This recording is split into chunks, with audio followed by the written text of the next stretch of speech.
Oh, hello, dear brothers in stone, dear chairman, dear participants, dear delegates, and dear brothers in Zoom, I guess.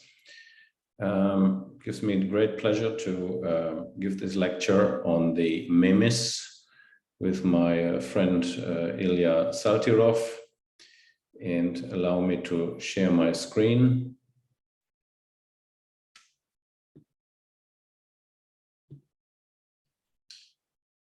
So the task given to me was PCNL and obesity. What are the challenges and how to approach them? Now, I have no disclosures. And first of all, I want to start with an acknowledgement about my dear friend Jose Rey Santos, who sadly deceased in June 2020, about 2 years ago. There was no major stone meeting in the meantime, so I guess this is the first time that somebody says something publicly. I can say he was 100% a friend, 100% a great teacher, 100% a mentor, and 300% never to be forgotten. And why I mention him here is because I'm actually going to use some of his slides. So Jose said back in 2017, for the first time in men's history, more people die from eating too much than from eating too less. And today, a man is more likely to die binging in a fast food restaurant than from Ebola, COVID, bird flu, terrorism, attack, or draft. So that may tell you something. We have a longer lifespan, we live in affluence, at least in the affluent countries, and our diet created an epidemic in overweight, obesity, and diabetes, known as the Metabolic Syndrome, or also known under the name diabesity. Here you can see once you pass 150 kilos, you have a relative increasing risk of forming kidney stones. Very clear relation to that. Now, bariatric surgery is at the moment the only intervention that facilitates significant weight loss in the morbidly obese. But what that means, on the other hand, is we have an increasing prevalence of obesity and type 2 diabetes, and that may be soon followed by an epidemic of stones. And that happens as follows. There is an increased prevalence of uric acid stone formation due to an increasingly low pH values in the urine, and an increasing prevalence of calcium oxalate stones due to hyperoxaluria following just this bariatric surgery. Said Khan in 2012, 10 years ago, showed very nicely the co-play of various factors around inflammation and oxidative stress. There's chronic kidney disease, there is kidney stones, there's diabetes, obesity, hypertension, and metabolic syndrome. All of these leading through oxidative stress to inflammatory reaction, which then can also lead, amongst other things, to nephrolithiasis. But the important thing is here the co-play of all these factors together. And how does that really work? Well, these are some key factors around metabolic syndrome. There's an increased prevalence of stones in patients with obesity, insulin resistance, type 2 diabetes, and other traits of metabolic syndrome. Stone formation, we know today, can lead to hypertension, diabetes, chronic kidney disease, and myocardial infarction, and vice versa. Various factors such as low urinary pH, hyperuricosuria, hypercalciuria, and hypocitraturia increase all the risk of uric acid nephropathy and nephrolithiasis in patients with metabolic syndrome. Patients who are overweight and obese excrete larger amount of stone promoters, making them automatically at a higher risk of stone formation. And interestingly, in non-stone formers, the risk of calcium oxalate stone formation increases with the features of metabolic syndrome, but not in stone forming subjects. So if you had a stone already, then feel free to develop a metabolic syndrome. But if you hadn't a stone, then if you decide you want to have a metabolic syndrome, then you might also get kidney stones. That's what it is in simple language. Now, if we briefly glance into the epidemiology in a recent paper from the UMerge Scientific Office in 2021, there was a recent meta-analysis on 7 large cohorts in United States, China, and Japan, and they computed a relative risk for kidney stone formation of 1.21 per 5 units of increment in body mass index. So there's a clear relationship between body mass index and stone formation.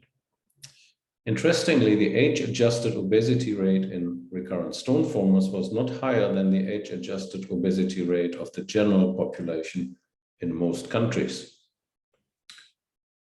However, it was higher in Brazil, India, and Pakistan, and higher obesity rates were observed in countries with a high prevalence of uric acid stones. Now, what about PCNL in these patients? Well, the challenges are on the side of the anesthetist, and on our side, it's the clinical outcome, the complications, and of course, some technicalities to deal with the body mass. Now, on the anesthesiological side, if you have a prone PCNL, you have a constantly elevated intra-abdominal pressure, you have a reduced functional residual capacity, reduced end expiratory lung volume, and an overall reduced lung capacity, which means there is a respiratory compromise to be controlled by the anesthetist. And this is further compounded by muscle relaxation and general anesthetic. Now, in supine PCNL, if we look at most series of supine PCNL, these are actually modified Valdivia positions with the patient somehow in leg holders and a little bit torqued and elevated on the operating side. This is certainly indicated in complex stone burdens. There is a risk of hip luxation in these patients. There is a cardiac compromise and a risk of TVT through the leg holders. This is important in these patients. If you decide to do them under spinal, there is a risk of vomiting and then aspiration if they lay on their back. But admittedly, from the side of the anesthetist, there's less cardiac and respiratory compromise. Now, compromise could be a lateral position, which is possible under high spinal at a T2 level and a bit of local anesthetic top-up if needed. You certainly get less abdominal pressure, better respiratory function, better cardiac output. Patients are usually hemodynamically stable, and the patient can actually communicate with the anesthetist.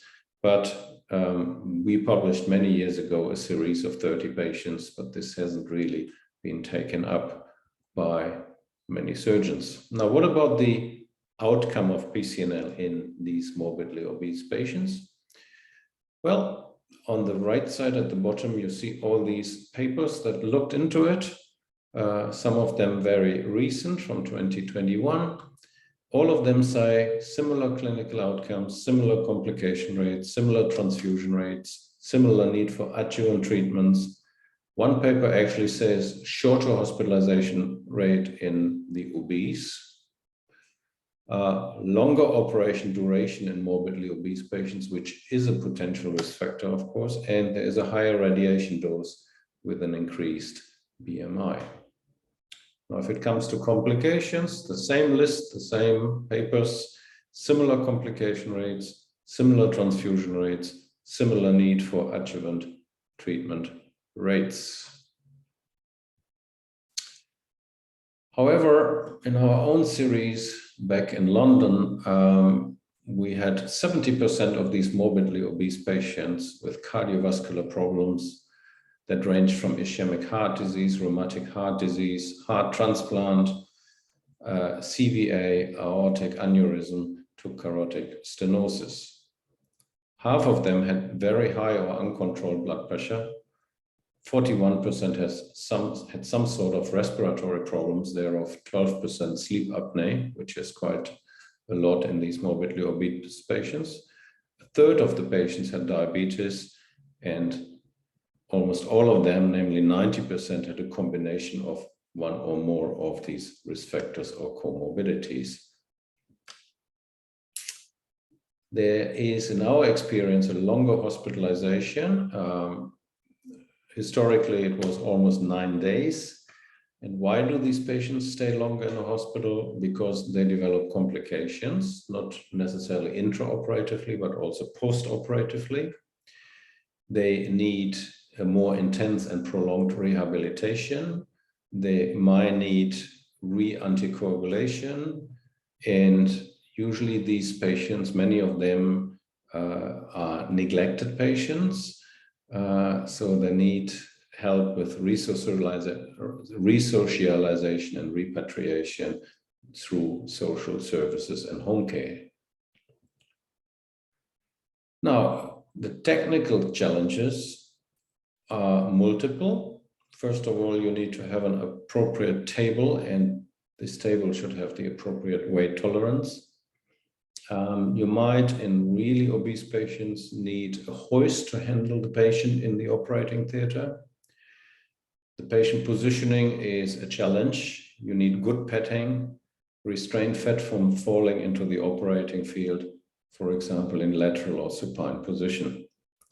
You might need extra long instruments and extra long disposables.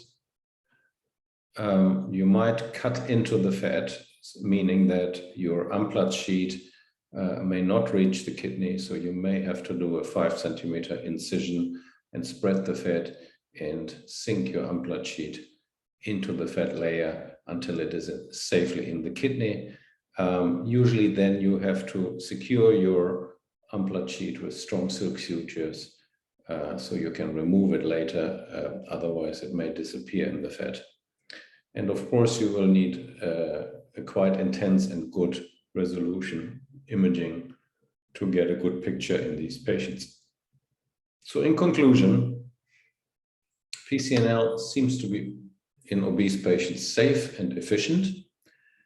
It seems to have a similar outcome to non-obese patients, similar surgical complication rates, but it may have increased comorbidity-related complications, not necessarily surgical complications. It may have prolonged comorbidity-related hospitalization, and you may have to use some technical adjustments.